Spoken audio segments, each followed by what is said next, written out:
Y'all could be anywhere else, but today, y'all joining us on the No Applause show once again. We got Chris in the building along with Young. We are talking about everything that involves the NBA and the bubble, man. First up, what teams do we feel like are going to go to the finals? Who is going to make it to the conference finals out of the East and the West? First up, Chris, you got it. What's up? All right, so I'm gonna go ahead and just show fandom right here. You know what I'm saying? So I'm gonna just say the Bucks Okay. because one, I like Giannis. I like what he's doing. Um, his team in general, consistently for the past 5 years, they've been in the top three every single year. So I don't know. Even though they've let me down these last 3 years, it's all right, man. I have faith this year. I really do. I really feel like they're gonna do something, especially with LeBron, not being a factor. Okay. Um, that's my answer for the East right there. And then as far as who you think is coming out of the West, what do you got? All right, so unpopular opinion, but it's all right. I'm sticking to it. I'm gonna go ahead and select the Lakers because my reason is this. We've all seen LeBron throughout his 15, 16-year career. Yeah. He's always, you know what I'm saying? His teams always get up to number one, number two, and then they start failing towards the end. Either Yep. him due to resting I knew it. or somebody's falling. But we all see when playoffs start and LeBron comes back, I don't know what happens, but they just come together like the Patriots in the NFL, man, and they really show out and work together as a whole unit. They get And that so I unit feel as up. long as LeBron is healthy and he comes back, he doesn't necessarily have to drop 30, 40, 50. As long as he's on the court, Mhm. he is definitely a threat. And that, to me, boosts his teammates, pride, ego, in a positive way to Yeah. just keep on balling. Yeah. Yeah. And you not wrong. I for one, we gonna throw it out there. I knew you was gonna pick the Lakers, meat Hey, riding man, ass. LeBron James, I knew you was gonna pick it. But just to touch on what you said, expanding on it, I will be able to stand behind that just because of the fact that if Avery or Rondo comes back, it makes them that much better. We saw that they were exposed a little bit when they played against the Raptors. Kyle Lowry did whatever he wanted because nobody could guard him. But we all know in sports there's a lot of variables. As far as who's coming out of the East, what you got for us, Young? All right, it's my turn. So, as far as who I got coming out of the East, a lot of people might not agree with me, but I'm just stating off of what I see, and I'm going to give you the facts. I have the Toronto Raptors, and I Okay. have 4 points why the Toronto Raptors will come out of the East. All right. Let's Starting hear with it. number one, strong defense. The Toronto Raptors in the bubble as the number one defense in the bubble, giving up the least amount of points, and teams shooting the lowest field goal percentage from both two and three. Did not know that. Second point, they they have a bunch of veterans in Kyle Lowry, Serge Ibaka, Mark Gasol. So with them veterans, they got a bunch of experience. So going to the playoffs is nothing. They've done that 10 times over. Yeah. Mixed in with them having veterans, they got the three ball. Yeah. The Toronto Raptors is one of the better 3-point shooting teams, from Kyle Lowry to Fred Van Fleet, OG Anunoby, Siakam, Ibaka, Mark Gasol, Norman Powell. Like, they have a variety of players who can knock down a three ball, so they can have added pressure to your squad and lock you up on the other end. Yeah. That's Thirdly, essential. championship pedigree. The Raptors have been there before. They are the reigning and defending champs for a reason. So they've been through the process. They know how it goes to go through the playoffs. They've been to the promised land. But at the same time, there's no home games for anybody. Mhm. So it's essentially up for grabs. So they don't have to worry about travel, bounce from Canada to Boston, Canada to Florida. They don't have to do all of that. No traveling. So they're gonna be also well rested. Yeah. And my final point, which is the most important point of all, they have the wall to stop Giannis. Mm.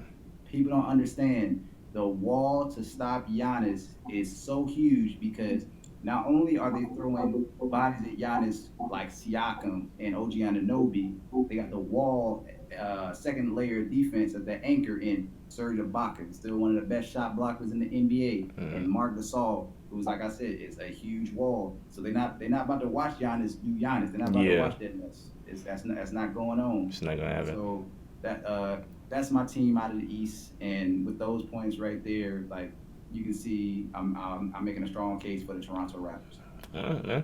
And honestly, it definitely is a strong case. There's the many things that you touched on. One of the fact of them being, I greatly also believe in the fact of resting. They don't have to travel.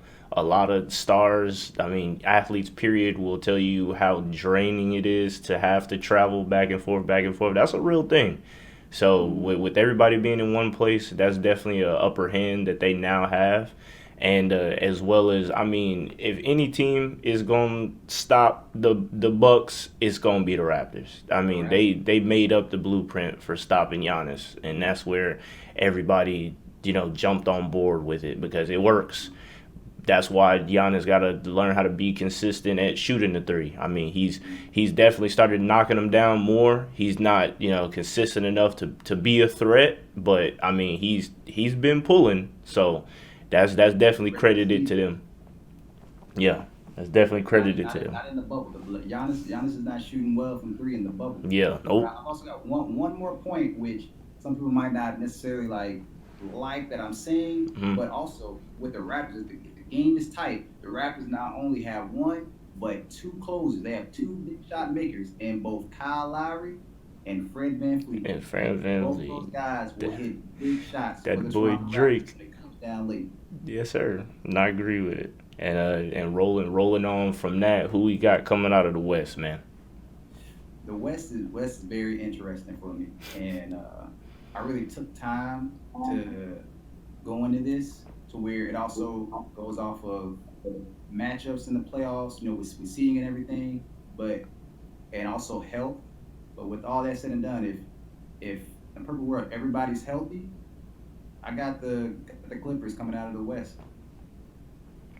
I give you 3 reasons the Clippers will come out of the West, right? Number one, the 3-ball. Paul George is one of the best 3-point shooters in the NBA. But not only is Paul George, they have the Finals MVP Kawhi Leonard. They have Landry Shamet. They have that boy, Mr. Magic City himself, Sweet Lou. Sweet Lou. Lou Will, yes sir. Mr. Go Get Wings. Mr. Go Get Wings, and I ain't even got into my second point is strong defense. The Clippers is tough 1 through 5. That's an understatement on defense. 1 through 5, the Clippers are tough and can just switch and just harass you, trap you, and force turnovers and get out in transition to where they put up their threes. Yep. They're versatile. I mean, like I said, they can switch off, and now like your point guard to have a bigger forward on him. You setting screens, and now you got Paul George on you. Now you got Kawhi Leonard on you. I'm pretty sure these guards they're not trying to get harassed by them two already being harassed by Patrick Beverley all night. You're not trying to see all that. And then you got Big Zubac waiting for you at the rim. So it's tough. It's tough. And my last point with them, like I said with the Toronto Raptors, the Los Angeles Clippers have multiple closers. Multiple closers. Starting with Lou Williams. Yep.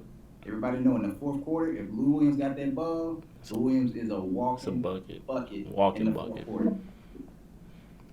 Also, Finals MVP, Kawhi Leonard. Kawhi Leonard is known to hit big shots late, and he'll just send you home. Yeah. He'll just send you home, and it's like Kawhi. He just has that Kobe Jordan-esque in him with that will to win. Yeah. So Kawhi is always fighting all the way down to the very end, and it's he got Finals MVP for a reason. For a reason. Yep, man. Let the ball bounce off the rim 8 times and drop. Crazy. Seen nothing like it, man. That was a Cinderella story from Kawhi. But But yeah, I agree with pretty much everything that you said. Out of the West, the Clippers, I mean, are have a very strong case. They defense being number one, but a lot of people sleep on the actual fact that they can score at a high clip because of who they have on the floor, and whether that's through defense causing turnovers or just scoring because I mean they can go get a bucket. That's Clippers is going to be a strong case to come out of the West. And as far as that, now we got our front runner candidates. Now, who are the runners up? Who do we have second meeting those first teams in the conference finals? Who do you have to face the Lakers, as you said, in the West, Chris? Who do you have second being able to play against them? All right. So out of the West, huh? Yeah. That's a good one, man. That's very tough. But I would say to meet the Lakers, if possible, it would be, I would say, the Clippers. Clippers. The Clippers would meet them up in there. I don't see the Rockets or Thunder. Sorry, I know what I'm saying, rocking that Thunder's jersey on, but I don't see it, man. Like they are really they pulling their stuff together and fighting hard as a collective team, but I just don't see the Thunder having that one person to just go all out for them. You know what I'm saying? Like they, as a team, they're good, but there's too many good teams in the West, along with that one or two star player that can just demolish folks. So. Like I said, I'm gonna stay with the Clippers. A lot of the points he really hit on why the Clippers would make it that far. Even if they sit out all their star players and rest right now, and let's say the Thunder or whoever moves up to second, once everybody comes back and they healthy, they gonna turn up. And as far as the East, who it is that you got coming out of there? All right, so ultimately, I have an upset. I want to say the Celtics is gonna shock everybody. Okay. Like, I really feel like I want the Raptors to go. Just because Lowry, he's one of my favorite players, but I don't know, man. Something about the Celtics, whenever they're in that playoff mode as well, when they come together, when the time comes, they gonna, you know what I'm saying, turn that green light on. Yeah. And defeat whoever is really up in their way. Like, they don't got, because they're sitting at 3. Yeah, they're so 3. They're not really facing nobody like crazy until they get close to the conference final. Yeah. And so if it gets to the point where they have to play the Raptors to get to the conference final, then that will go to Game 7. Game 7. I feel like it'll go all the way down to Game 7, and I believe in the Tatum, dog. For real, I feel like he can get it done. The young man who dunked on your idol? He's a dunk, what you saying? The young man who dunked on your idol? Hey, man, that's not the reason why I'm going for him. I'm just saying, like, each year he's literally has been just consistently getting better as an individual player. But the Celtics as a whole as well has stayed consistent with staying in the 40-plus games winning each season. So it's not like, oh, Jason Tatum is the LeBron of his team. Like, even if he has a bad game, they can still win because the Celtics they can come together even if their star player is not at full force factor. You know what I'm saying? And that's what I like about the Celtics, because even through adversity, if their star player is not having a good game, they still got everybody else can still pitch in 10 points each. They got a stable. Yeah. So whatever formula they got going on over there in Boston, they keep on going. Yeah. And I have faith that they'll meet the Bucks in the conference finals. I'm a piggyback off of that. Just the fact of what it is that you were saying. I definitely do agree, because as you said, they got a stable. They got a whole machine over there. It's not just one. There's a reason why they called the Spurs in the East They've been doing that for years, and it's shown just by the way that they dismantle teams whenever they're actually locked in. And they're one of the teams that are actually, I'm not gonna say 100% because Kimba just got back, but close to 100% and can actually make a deep run. So I'm interested in seeing what it is that they'll be able to bring to the rest of the bubble come playoffs.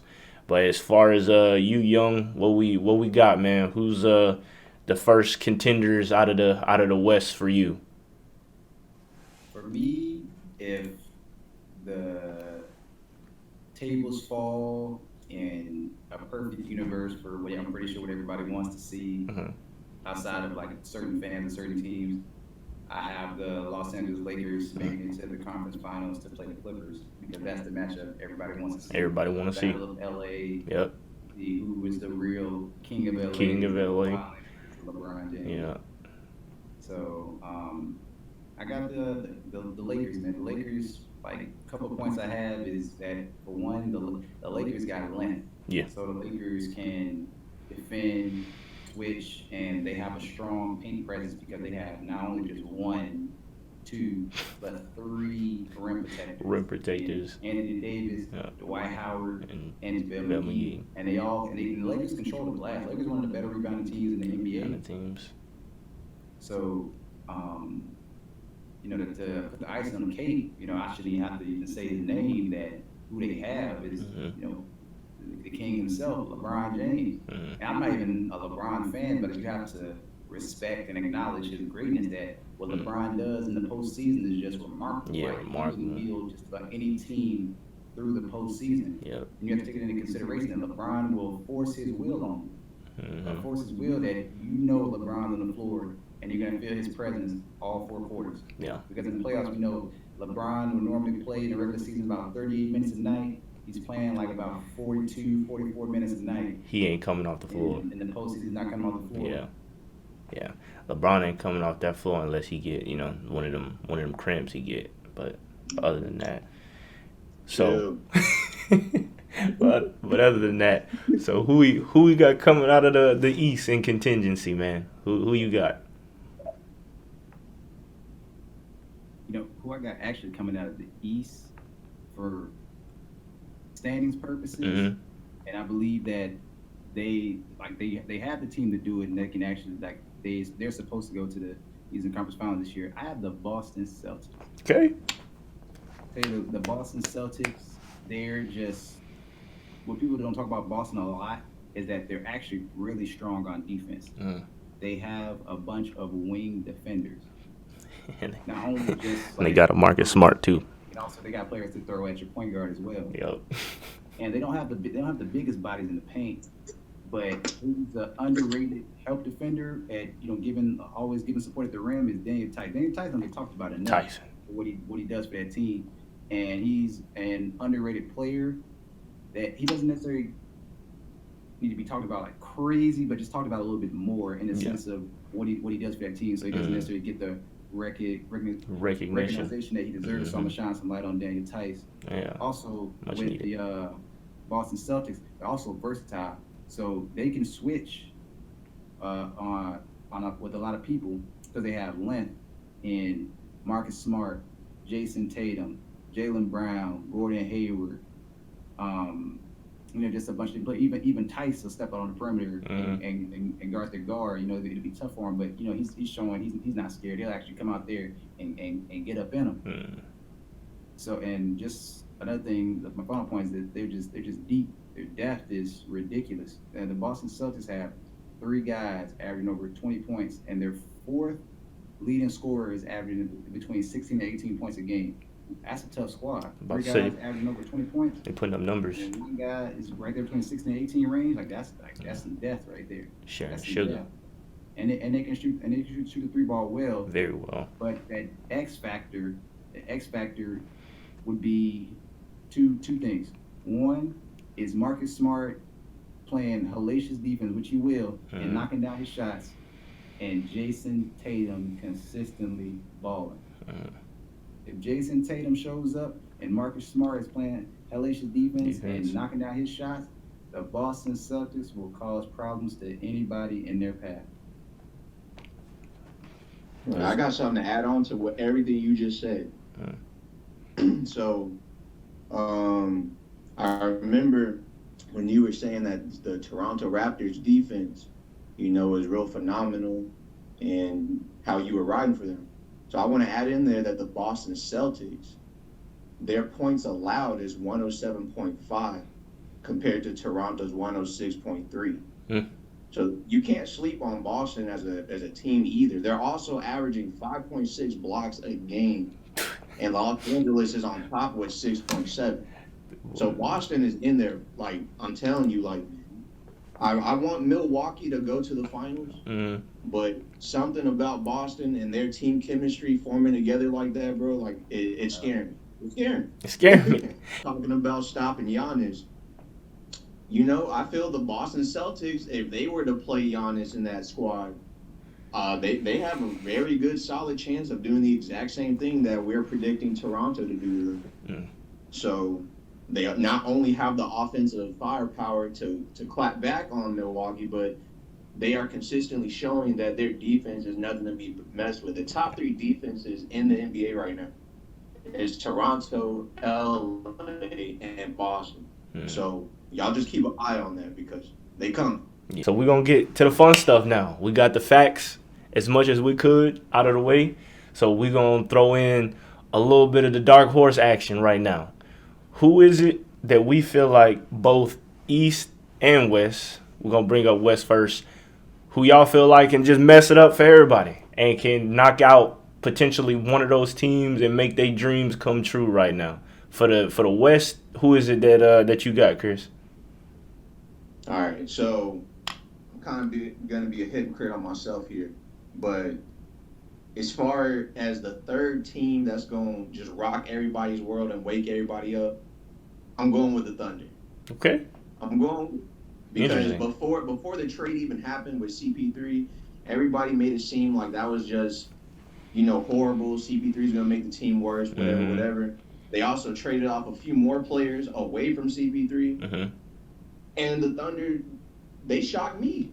Like, I didn't think they was going to do this well. I'm not even going to lie. Like, the fact that they're doing this well as a team with no solidified type Giannis, LeBron, KD type player, I feel that they have a really good chance of team chemistry to just shock the world. Just completely make it to the conference finals. No one's going to even think about the Thunder even being there in the first place. So that's the team I got right there for the West that could possibly,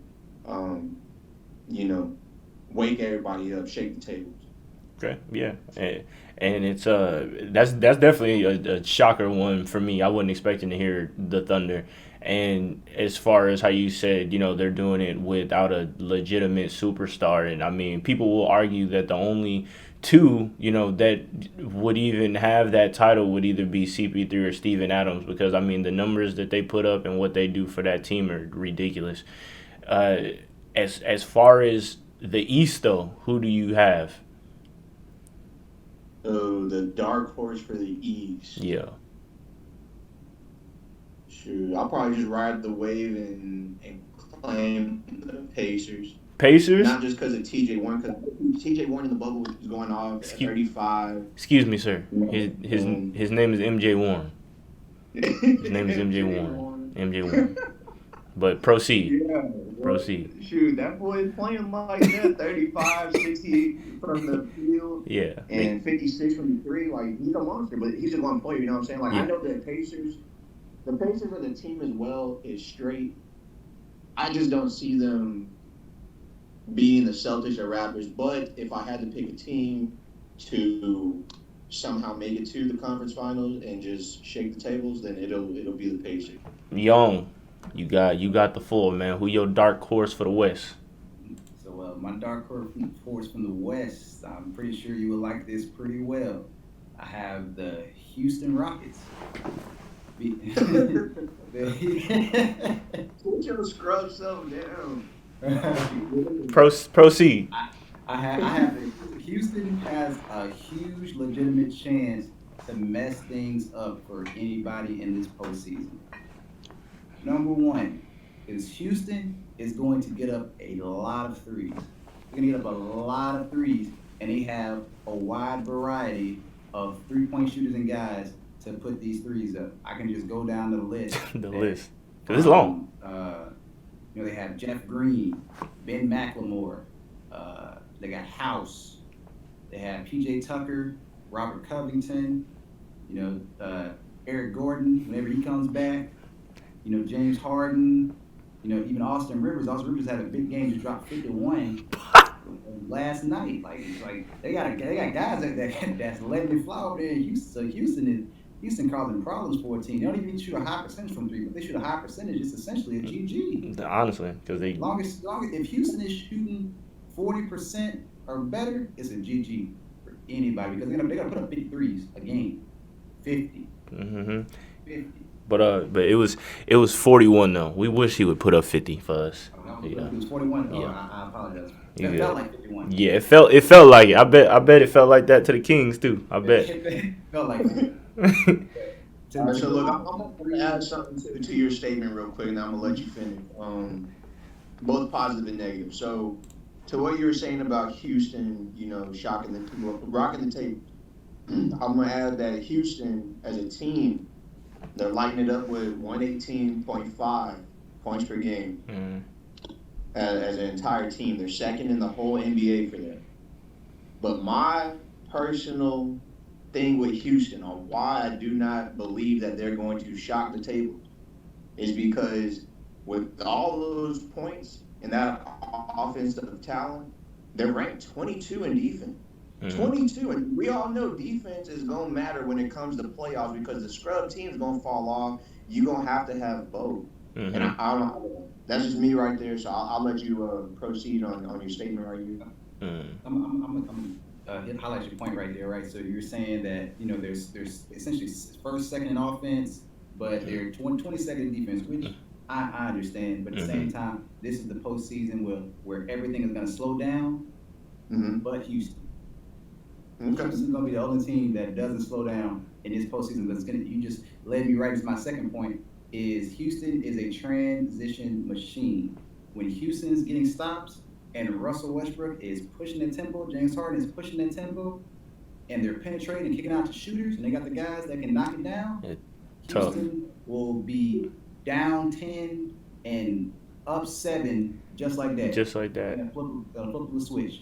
Kicking out the guys like Aaron Gordon in transition. Ben McLemore is one of their dark horse X Factor players I've been talking about all season. He's been just balling for them. He'd be lights out at times. And Ben McLemore is obviously getting more minutes since Eric Gordon being out, but he showed that he belongs on the floor. That he belongs on the floor. He belongs on the floor.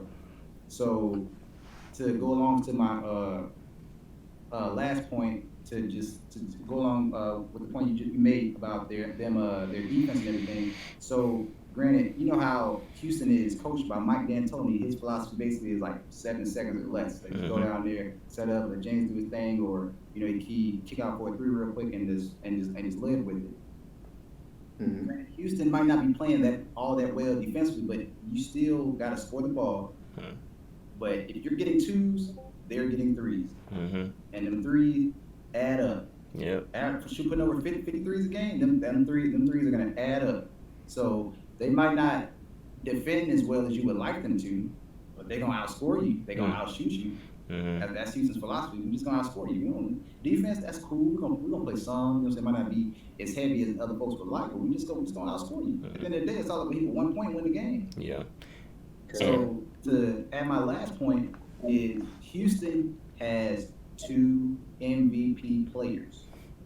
One guy is in the running right now for MVP right now.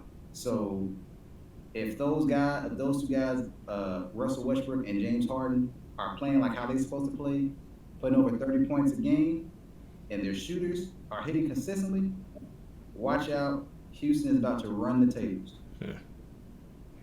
Interesting. And to touch on what it is that he was talking about, elaborating more. I've always said that the biggest thing was how everybody harps on harps on the defense, which essentially, is a huge deal, especially in the playoffs. But what counteracts that is the fact of having efficient offense. We know that one thing the Rockets have always struggled with was defense due to, whoever we had on the floor besides just James Harden, who people swear don't play defense, but when you watch the games and check his stats, he play defense. He does. He do so much on the offensive end. He takes plays off whenever it's warranted, but he definitely puts in work on the defensive end. But as far as us scoring efficiently and how that offense works now, we literally run a 5-out, 7 seconds offense with Westbrook being the primary ball handler. It's so hard for defenses to be able to counteract that if you don't have great defenders everywhere, because either he's going to force a foul driving to the rim or it's going to be an open layup and one, whatever the case may be. As long as Westbrook, my philosophy that I believe from even watching us all year, if Westbrook scores efficiently and puts up whether it's 30 or 40 and people knock down the shots that they get from his facilitating ability that he has, they're a scary team to play because of the fact that, you have to stop Westbrook. Like you can't let him go unchecked the entire game because he's gonna drop 40. He's relentless. He always has been, and mix that in with the way that James Harden smoothly operates the offense, whether he's going to decide to try to draw a foul and get his 40 from the free throw line or get other people involved. They can hurt you a lot of different ways, and that's always why Houston will continue to be a scary team. PJ Tucker, who does everything for them. That PJ Tucker's essentially their 5. Yeah. And he guards the bigs, rebounds for them, and leave them open in the corners, specifically that right corner. PJ Tucker shoots the highest percentage in the NBA from the right corner. As you were talking about, and that's just him as far as the offensive end, with him being, like you said, a substitute 5 for us. Our whole team has now essentially changed in the dynamic of being positive because of the fact that we now have Robert Covington and PJ who can both play either the 5, the 4, or the 3. And our hardest harp is that we don't get rebounded, we get out rebounded. If you check the stats, we really don't. we really don't. All it's really gonna come down to is forcing stops and scoring off of those stops. That's all it is. If we put up the points that are essential as far as stopping the other squad from putting up the points that they usually do, I don't see him losing. But the biggest picture is that it's a 7-game series, and you have to be able to efficiently do away with whoever it is that you're playing, because people gonna be out there playing for their lives, especially right now, because in that bubble people out there playing pickup. It's getting ridiculous with the stuff that the numbers that people are putting up right now. There's no travel, so yeah. Essentially everywhere is a home court game for Home everybody. court game. So you have to worry about going from East Coast to West Coast. For Toronto's perspective, coming from Canada down to whoever you got to play on the East. So that constant travel, there's no problem. Everybody's walking 10 minutes to the court from their respective rooms. Sure. All right, then moving on from that great answer that you had. What who we got coming out of the East, man? Who's your dark horse for the East? Now, my dark horse right here for the East is really interesting, but I'm gonna, obviously give my points here. I have the Miami Heat. Okay. The Miami Heat can mess the playoff run up for anybody in the Eastern Conference. Specifically, the Celtics and specifically the Bucks. The Heat they're number one, they're gritty on defense. They're gritty and grimy and will force their will, all led by Jimmy Butler and Bam Adebayo. They're going to get after Kendrick Nunn. They got Andre Iguodala. They have Jay Crowder. Like, they're all gonna get after it. And then my second point, They have 3-point marksmen. You can't leave Duncan Robinson. Duncan You Robinson. can't leave Tyler Hero. You can't leave Kendrick Nunn. You know, Jay Crowder is a decent 3-point shooter. You know, so they have Goran Dragic coming off the bench. Like they have Myers Leonard. They have Kelly Olynyk. Like they have 3-point shooters from the guards, wings to the bigs. Like they have marksmen out there. And my last point is they have not only a leader but a closer in Jimmy Butler. Jimmy Butler has wielded that team into the conversation to be talked about. Like the Miami Heat is causing problems for people and is led by Jimmy Butler. Jimmy Butler has another all-star with him in Bam Adebayo. Bam Adebayo can possibly win Most Improved this year. From the numbers what he jumped up from last year going this year, because Bam Adebayo was just an all-star this year. So with Jimmy and Bam putting up his potential triple doubles, and the marksmen out there hitting Duncan Robinson and Tyler Hero, like they can literally cause some problems. And if you're not back and you're not playing the three well, it could be some problems, and they'll lock you up on the other end. This is definitely not going to be the last opinionated, factual type video that we put out. I hope everybody enjoyed what it was that we talked about today, and I've got no more for you, man. We out of here.